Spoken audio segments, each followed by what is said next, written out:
All right. Good afternoon, good evening, good morning, whatever time you're tuning us in. Welcome to Friday edition of B&B Hockey Talk. I'm Aaron Bloxel with my co-host Matthew Balzer, and today is July the 20th, and we're going to continue our 31 teams in 31 days. But first, we have a couple of, one particular Vancouver Canuck re-signing today before we get into the Dallas Stars. Matthew, how's it going? Going pretty good. Bit upset with the Lions losing tonight to Ottawa. Frustrating ending, but other than that, doing Hey, we pretty only talk hockey on this show. Good stuff. So, who did the Canucks re-sign today, and what do you think of the contract? All right, so they locked up to Troy Stetcher to a 2-year contract worth $2.325 million. This puts him still under Ben Hutton, who's making 2.8, which is still overpaid. But I really like this deal. He played once he got paired with Edler. Those two guys really formed a really good pair. I know offensively his numbers were down from his rookie year. He only had 11 points, 68 games this past year, and his rookie season he had 24 points in 71 games. So his offensive numbers did go down a bit, but he didn't see as much like power play time and stuff as he did a little bit in his rookie year. But I like the term, like the money, especially with Edler's contract coming up, and if Tanev eventually gets traded or something like that, it gives him time to, if he does develop more, to get into a good role with the team. Absolutely. I like the term as well. I think we were expecting it to be a little bit higher as far as pay, but I think it's good for both parties considering he only had 11 points last year. I mean, to get over $2 million a season, and 11 points. I mean, man, you and I could probably do that, right? But talk about a couch fan, right? But I think it was great for the Canucks to do that as well. Definitely gives them some good depth. But let's get into our 31 teams in 31 days and talk Dallas Stars hockey. Let's start it off with the forwards. What do you got for us? All right. So Dallas Stars, one of the more intriguing teams, I think, for this coming year to see how they'll do. One of the busier teams in the offseason. But, their top line of Jamie Benn, Tyler Seguin, and Alexander Radulov. Talk about some big guns up front. Ben regressing a little bit with 36 goals and 79 points, but still a point-a-game player. Seguin had 40 goals this year, and his contract renewal will be coming up pretty quick, I believe. And Radulov, their big signing out of Montreal, really fit in well with those two guys. The second line I have is Matthias Janmark, Jason Spezza, and Valerie Nichushkin. Nichushkin coming back from the KHL after a couple years away because he did not want to play with the Dallas Stars as long as Ken Hitchcock was the head coach. He had a good rookie season, and then he had the sophomore slump in his second year before going to the Cave. But former first-round pick, and they're expecting big things from him. Janmark was one of the good feel stories for the Stars last year. I think missing the entire year the season before, I believe, with heart problems. But the big intriguing name on that is Jason Spezza. Talk about a terrible year last year. He only had 26 points in 78 games with a $7.5 million cap hit. Oh, I don't know what happened to him. I had him on my fantasy team to start the year, and he just went downhill, so I had to get rid of him. Their third line is Devin Shore, Radek Faksa, and Blake Como. Como coming over from Colorado. He fit in pretty. Como had a pretty good season playing with Soderberg and Nieto on a good checking line, and he can bring some depth production from the bottom line. Faksa had a good breakout year, another first-round pick. He could potentially, if Spezza still struggles, he can move up into that second-line role possibly. And as the fourth line, I have Brett Ritchie, Martin Hanzal, and Tyler Pitlick. Pitlick was a good little depth signing last year out of Edmonton. I think he had a couple, ACL injuries or something like that when he was with Edmonton. But he was finally able to stay healthy this year and had 14 goals and 27 points for the season. Hanzal was their big signing from last offseason and was injured for basically all the whole year, basically, for the most part. And when he was in, he wasn't able to produce much. So they will be hoping that he can get healthy and is able to get back to his self that he played with, like in Arizona. As the extra forwards, I have Remy Ellie and Jamel Smith. Smith could be a guy that could potentially break into the lineup, having good numbers in the American League, and he did get into 17 games, getting 3 goals and 6 points in that time. Yeah, for me, the biggest difference for them, which is going to help them, is Nichushkin coming back. It's going to add a lot of offense and youthful legs. Hopefully, Jason Spezza can find his scoring touch again, but I think with him not performing as well on the power play and getting reduced power play time, it really hurt his point production. Definitely not worth the $7.5 million cap hit that he had. And obviously, if Martin Hanzal can stay healthy, I mean, he's a very effective player, especially in the Western Conference, being a big body. I believe he's 6'5", 6'6". He does a lot of, he's able to eat a lot of minutes when he is healthy. And I can see him being very effective as long as he is healthy. And I believe he probably is not expected to be healthy to start the season. So that could be a big blow for them. They don't quite have the depth up front as some of the other teams that we've reviewed so far. But they definitely have some good depth on defense. And I'm going to bring us into that. So on defense, they have 6 NHL players under contract right now, with a couple of prospects, which I think at least one, if not two, will both make the team. So we're going to touch on the contracts first. We'll touch on the prospects towards the end of the episode, and we'll and you guys can comment below who you think will make this roster. So let's talk about who is NHL contract for them. Esa Lindell, obviously coming into, I believe it's his 3rd NHL season. Definitely a young guy that's producing for them. And then John Klingberg had an amazing offensive season last year. Mark Mathot, good stay-at-home defenseman, who they picked up from the Vegas Golden Knights after they picked him up from Ottawa in the expansion draft. Stephen Johns, Julius Honka, and Roman Polak, who they signed in the offseason from the Toronto Maple Leafs. What do you think of these 6? And obviously, we both think that there's going to be at least 1, if not 2 prospects in here. But what are your thoughts on the defense so far? And then bring us into the goaltending after. Yeah. Klingberg's one of those great offensive defensemen. I believe he led the NHL in assists for defensemen with 59. With potential of maybe getting Erik Karlsson, that would be a good 1-2 punch on that right side if they are able to get him. Mark Mathot battled injuries, but if he does stay healthy, he's a rock solid stay-at-home defenseman that can really help. The most intriguing name is Julius Honka. He was a first round pick and had this really high offensive upside. He had really good numbers over in the American League over the years, but he still hasn't been able to get consistent numbers in the NHL. I mean, he was in and out of the lineup. He played half the season, 42 games, but he only had a goal and 4 points.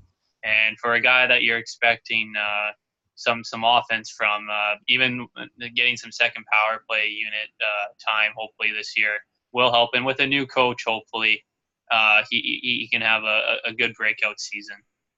Absolutely. Why don't you start us off with the goaltenders? And they definitely have shored up this position a little bit over last year. Yeah, last offseason they brought in Ben Bishop from the Tampa Bay Lightning, or the LA Kings, I believe. And he had a really good year, 26 wins in 53 games, 5 shutouts, and a .916 save percentage. it really hurt the Dallas's chances when he got hurt towards the end of the year. Basically in a free fall out of the playoffs and finishing in I think either ninth or 10th place because of it. But when he is healthy, and that's been the big thing with Bishop over the years, being like 6'8" or whatever, he's had a lot of leg injuries and stuff. So if he's able to stay healthy, he's a really good goalie. Yeah, and they brought in Anton Khudobin over from the Boston Bruins, who had a great year backing up Tuukka Rask, 16-6-7 with Boston. He's one of the more reliable backups that is able to play more if the goalie gets injured or needs some rest. Going back to his days playing with Carolina.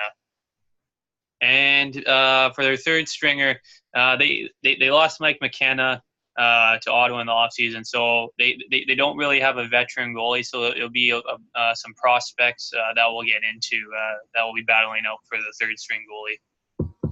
Perfect. And Ben Bishop, obviously one of the better goalies in the NHL when he's on his game. If he stays healthy, I think Dallas will have more success potentially this year. But I still think their forwards overall just really took a dive last year, and I see them really struggling up front. They'll be an interesting team to watch, hit or miss. But they do have a couple of UFAs still. Dan Hamhuis, who we know in Vancouver, who's getting on in age, as well as Kerry Lettinen. Do you see either one of these guys signing somewhere in the NHL or even with Dallas anytime soon? Myself, I potentially see one, if not both of them, maybe even signing in the KHL. Yeah, Hamhuis, can still see it being like a 4, 5, 6 defenseman in the NHL. I'm actually surprised he hasn't signed anywhere yet. I know, like when he was with Vancouver and when that trade deadline came around, a lot of thing was with the family situation, not wanting to move or move his family for as long as possible, sort of thing. So I'm not sure if there's anything there to go along with it. Kerry Lettinen, I still think can be a reliable goalie to back up. The two teams that they still have question marks for the backup goalie are the New York Rangers and the Washington Capitals. So I could see maybe potentially one of those two teams maybe looking at him, depending at the cost, because I think coming off his big contract, I think he was just making around $6 million. He would still want it probably around like $2 to $3 million with the way he's played over the years. Yeah, definitely. Let's get into their prospects. I know I'm licking my chops. They do have some high-end prospects. We've already teased you with a couple of players, but they definitely have one defenseman that stands out, as well as a couple of goaltenders. Why don't you take us through your prospects list? And I've got a few that we'll get everyone up to date with as well. All right. So the big prospect that we've been teasing is Miro Heiskanen, who is the second overall pick, I believe. It's either second or third overall pick. Third overall, yeah, in the draft.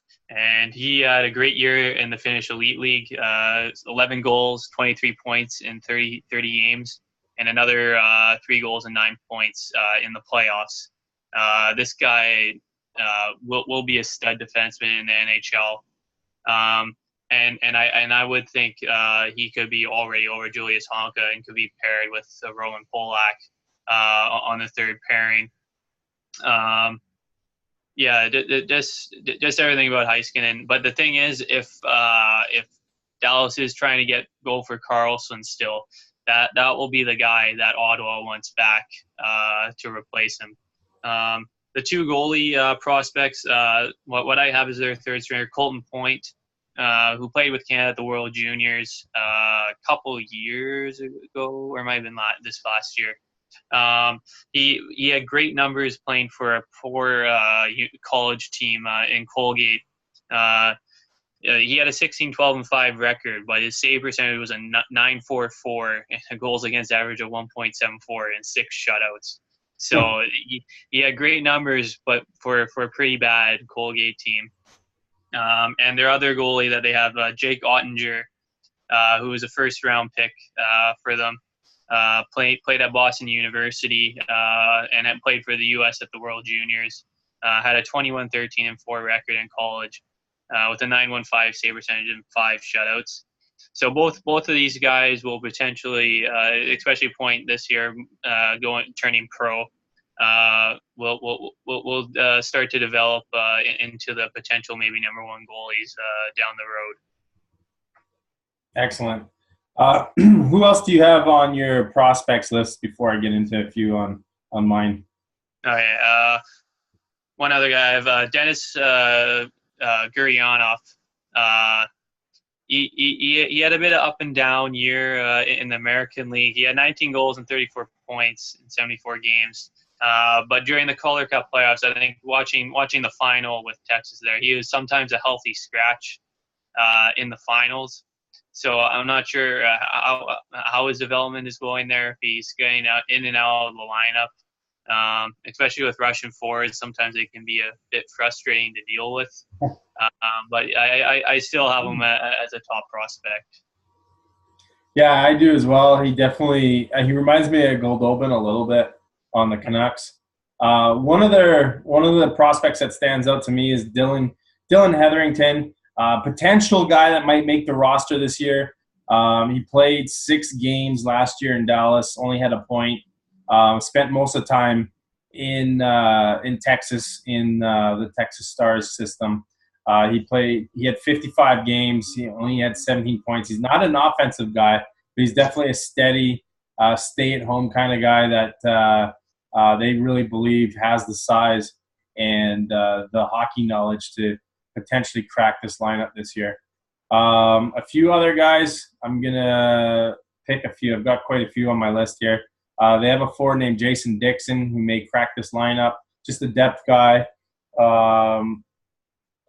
Couple other guys who haven't we touched on yet. Let's touch on another defenseman, Gavin Bayreuther.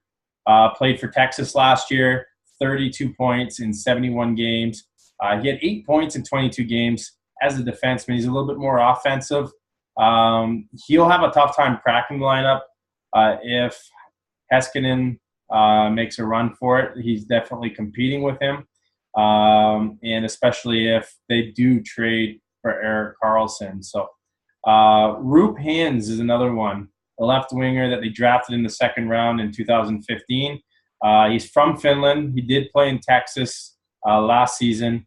Again, he played almost a full season. He played 70 games, had 35 points, and in the playoffs he had 12 points in 22 games. Again, probably projected third-line player. It might be another year or two away, but you might see him get a little bit of action in the regular season if they get some injuries. One other guy I'll touch on is Riley Tuft. Played for Minnesota Duluth out of the NCAA. He's unsigned as of yet. He was a first-round pick in 2016, but he had 29 points in 42 games in his rookie season in the NCAA. Definitely upside for him, but he still might be a year or two away before he turns pro. Anyone else that you have on your prospects list? Or Ty, their first-round pick from this year, Ty Dellandrea. He had 59 points in 67 games with Flint in the OHL. He's a guy that's a few years away, I would think. But yeah, that's their first round pick from this year's draft. Excellent. Dallas Stars finished with 92 points last year, only 5 points out of a playoff spot. Where do you project them this year? How many points, and where do you see them finishing? All right, so I do have them finishing in ninth this year, battling for a playoff for that wild card spot. They're a very intriguing team. That big line is really good, but I think there's enough youth and they brought in enough depth that I think they can push for a playoff spot. And with a new coach, hopefully that will help. Yeah, for me, I see them. They're like you said, they're a really tough team to project. A couple key guys, like if Hansel continues to be injured for long periods of time, or if they run into any other injuries, it could definitely hurt them. I do see them taking a little bit of a step back. I see them finishing more like 10th, only because of a new coach, a new system, and just the lack of depth that they have up front. I see them potentially between 85 and 90 points. I don't think they're going to reproduce the 92 points, but like you said, if that first line gets hot, anything's possible. I mean, they definitely carry them on their back. So, well, that concludes today's show. Again, smash the like button. Hit that like button. Give us some love, guys. Comment on what you like about the Dallas Stars, where you see them potentially finishing in the Western Conference. And continue to tune us in. We're going to be back next Monday. Again, this is B&B Hockey Talk. Thanks again so much for tuning us in. Make sure you like us, share us, and let people know about this as we talk all things hockey, not football. This is Aaron Bloxel with Matthew Balzer. Good night, everyone, and have a great weekend.